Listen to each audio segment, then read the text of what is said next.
Olá, tudo bem com vocês? Hoje, dia 10, nós leremos os capítulos 24 a 28 do livro de Jó. Vamos à leitura? Capítulo 24. Jó contesta que os perversos muitas vezes não são castigados. Porque o Todo-Poderoso não designa tempos de julgamento? E porque os que o conhecem não veem tais dias? Aos que removem os limites, roubam os rebanhos e os apacentam, levam do órfão o jumento, da viúva tomam-lhe o boi, desviam do caminho aos necessitados, e os pobres da terra todos têm de esconder-se. Como asnos monteses no deserto, saem estes para o seu mister, à procura de presa no campo aberto, como pão para eles e seus filhos. No campo, cegam o pasto do perverso e lhe rabiscam a vinha. Passam a noite nus por falta de roupa e não têm cobertas contra o frio. Pelas chuvas das montanhas, são molhados e não tendo refúgio, abraçam-se com as rochas. Órfãozinhos são arrancados ao peito e dos pobres se torna penhor, de modo que estes andam nus, sem roupa, e famintos arrastam os molhos. Entre os muros desses perversos, espremem o azeite, pisam-lhes o lagar, contudo padecem sede. Desde as cidades gemem os homens, e a alma dos feridos clama. E contudo, Deus não tem isso por anormal. Os perversos são inimigos da luz, não conhecem os seus caminhos, nem permanecem nas suas veredas.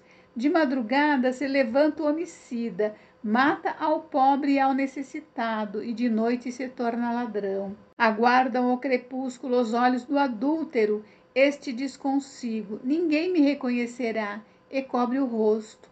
Nas trevas minam as casas, de dia se conservam encerrados, nada querem com a luz. Pois amanhã para todos eles é como sombra de morte, mas os terrores da noite lhes são familiares. Vós dizeis: os perversos são levados rapidamente na superfície das águas. Maldita é a porção dos tais na terra. Já não andam pelo caminho das vinhas. A secura e o calor desfazem as águas da neve. Assim faz a sepultura aos que pecaram. A mãe se esquecerá deles. Os vermes os comerão gostosamente. Nunca mais haverá lembrança deles. Como árvore será quebrado o injusto, aquele que devora a estéril que não tem filhos e não faz o bem à viúva. Não, pelo contrário, Deus, por sua força, prolonga os dias dos valentes. Vence eles de pé quando desesperavam da vida. Ele lhes dá descanso e nisso se estribam. Os olhos de Deus estão nos caminhos deles. São exaltados por breve tempo, depois passam, colhidos como todos os mais. São cortados como as pontas das espigas. Se não é assim, quem me desmentirá e anulará as minhas razões? Capítulo 25. Bildade nega que o homem possa justificar-se diante de Deus. Então respondeu Bildade, o suíta: a Deus pertence o domínio e o poder. Ele faz reinar a paz nas alturas celestes. Acaso tem números os seus exércitos? E sobre quem não se levanta a sua luz? Como, pois, seria justo o homem perante Deus, e como seria puro aquele que nasce de mulher? Eis que até a lua não tem brilho, e as estrelas não são puras aos olhos dele, quanto menos o homem que é gusano e o filho do homem que é verme. Capítulo 26. Jó afirma a soberania de Deus. Jó, porém, respondeu: como sabes ajudar ao que não tem força e prestar socorro ao braço que não tem vigor? Como sabes aconselhar ao que não tem sabedoria e revelar plenitude de verdadeiro conhecimento? Com a ajuda de quem proferes tais palavras? E de quem é o Espírito que fala em ti? A alma dos mortos treme debaixo das águas com seus habitantes. O além está desnudo perante ele, e não há coberta para o abismo. Ele estende o norte sobre o vazio e faz pairar a terra sobre o nada. Prende as águas em densas nuvens e as nuvens não se rasgam debaixo delas. Encobre a face do seu trono e sobre ele estende a sua nuvem. Traçou um círculo à superfície das águas até os confins da luz e das trevas. As colunas do céu tremem e se espantam da sua ameaça. Com a sua força fende o mar e com o seu entendimento abate o adversário. Pelo seu sopro aclara os céus, a sua mão fere o dragão veloz. Eis que isto são apenas as orlas dos seus caminhos, que leve sussurro temos ouvido dele, mas o trovão do seu poder, quem o entenderá?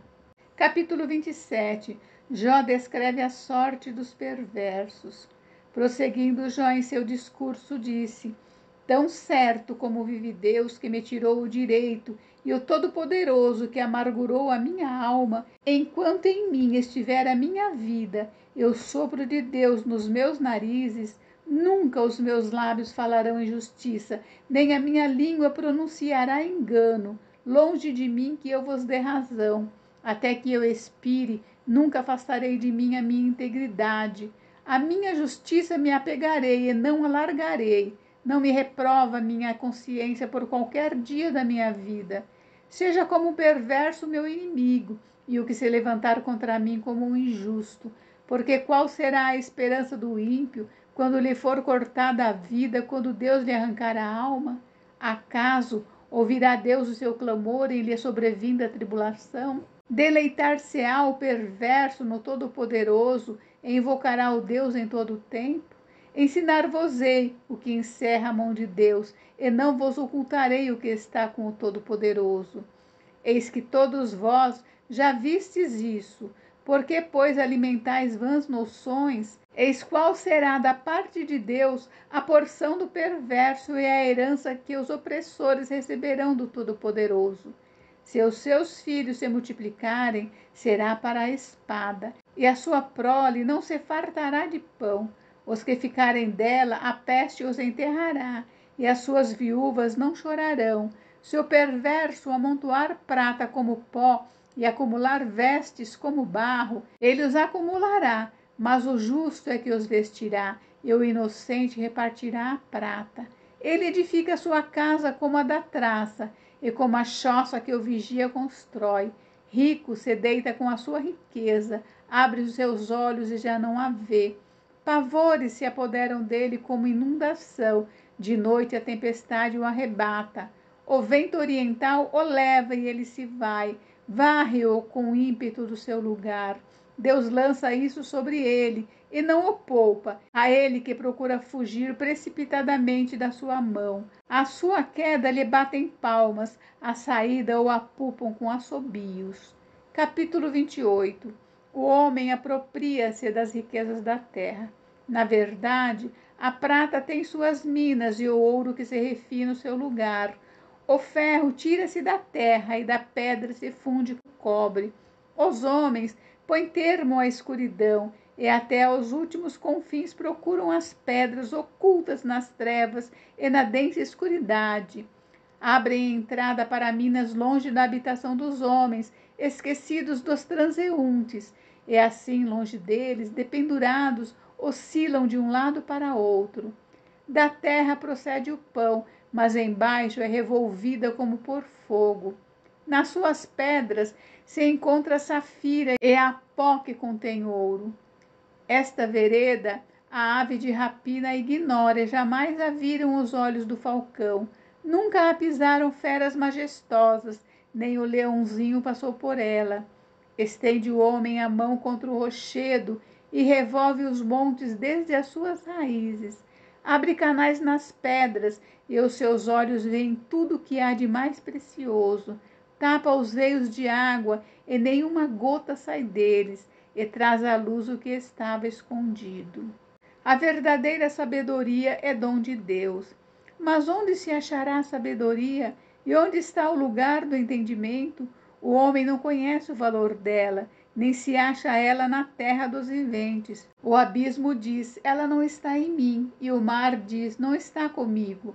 Não se dá por ela ouro fino, nem se pesa prata em câmbio dela. O seu valor não se pode avaliar pelo ouro de Ofir, nem pelo precioso ônix, nem pela safira. O ouro não se iguala a ela, nem o cristal. Ela não se trocará por joia de ouro fino. Ela faz esquecer o coral e o cristal. A aquisição da sabedoria é melhor que a das pérolas. não se igualará ao topázio da Etiópia, nem se pode avaliar por ouro puro. Donde, pois, vem a sabedoria e onde está o lugar do entendimento? Está encoberta aos olhos de todo vivente e oculto às aves do céu. O abismo e a morte dizem: ouvimos com os nossos ouvidos a sua fama. Deus lhe entende o caminho, e ele é quem sabe o seu lugar, porque ele perscruta até as extremidades da terra, vê tudo que há debaixo dos céus. Quando regulou o peso do vento e fixou a medida das águas, quando determinou leis para a chuva e caminho para o relâmpago dos trovões, então viu ele a sabedoria e a manifestou, estabeleceu-a e também a esquadrinhou, e disse ao homem: eis que o temor do Senhor é a sabedoria, e o apartar-se do mal é o entendimento. Encerramos por hoje, mas amanhã tem mais. Fiquem com Deus, Deus abençoe vocês, até amanhã.